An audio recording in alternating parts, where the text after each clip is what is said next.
अगर आप जिस लैंग्वेज में सोच सकते हैं, परीक्षा आपको उसी लैंग्वेज में देना चाहिए। मुझे इंग्लिश का एक लाइन नहीं आता तब यूपीएससी में कोई डिस्क्रिमिनेशन नहीं है।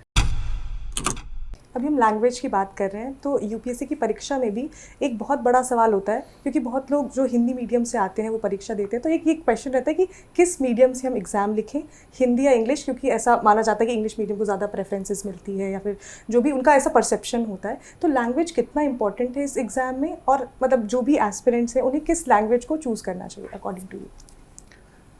देखिए, हर सोसाइटी में एक इकोसिस्टम होता है और एग्ज़ाम का भी इकोसिस्टम होता है। जैसे मेडिकल है, मेडिकल में काफ़ी टर्मिनोलॉजी है जो इंग्लिश में अवेलेबल है, तो आप अगर उसको हिंदी से देंगे तो ऑब्वियसली आपके लिए डिफ़िकल्टी होगी कि जो ओरिजिनल कंटेंट है वो इंग्लिश में ही है।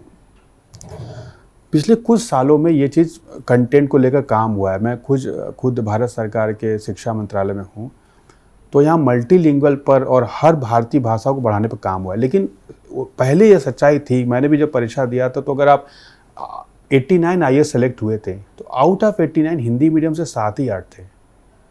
पूरे देश से सोचिए, हिंदी मीडियम से 7 या 8 लोग थे। तो ये फैक्ट है कि कंटेंट की कमी की वजह से कहिए या कुछ कहिए, परसेंटेज तो मैच नहीं करता।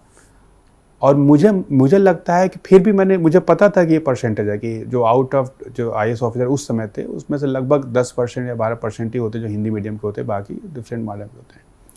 लेकिन अगर आप जिस लैंग्वेज में सोच सकते हैं, परीक्षा आपको उसी लैंग्वेज में देना चाहिए। यूपीएससी में कोई डिस्क्रिमिनेशन नहीं है। मुझे इंग्लिश का एक लाइन नहीं आता था, मुझे यूपीएससी बोर्ड में मैं इंटरव्यू के लिए गया था, तो वहाँ के एक बोर्ड मेंबर थे जो उन्होंने इंग्लिश में क्वेश्चन पूछना शुरू किया। इट माइट पॉसिबल कि उनका लैंग्वेज में इंग्लिश में कमांड होगा, वो हिंदी में नहीं बात कर पाते हो। मैंने स्टार्ट या ट्राई किया इंग्लिश में बोलने का, मुझे हो ही नहीं पा रहा था।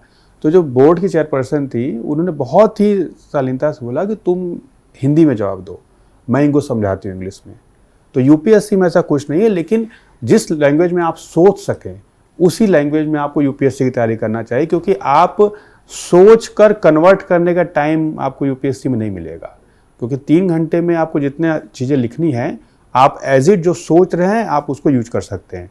अगर आपने दूसरे मीडियम को यूज़ किया तो आप सोचेंगे हिंदी में, कन्वर्ट करेंगे इंग्लिश में, ये एडिशनल टाइम लग जाता है, फिर आप फेल हो जाएंगे।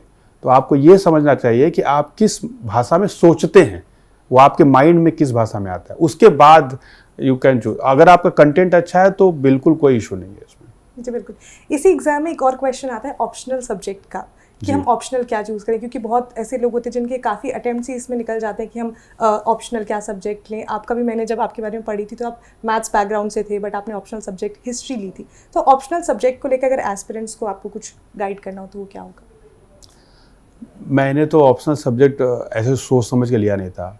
मैं जब आ रहा था तो एक स्टूडेंट थे जो वापस जा रहे थे, और उन्होंने बोला कि मेरे पास हिस्ट्री की बुक्स हैं, तो मैंने उनसे हिस्ट्री बुक्स ले लिया था और फिर हिस्ट्री ऑप्शनल ले लिया था।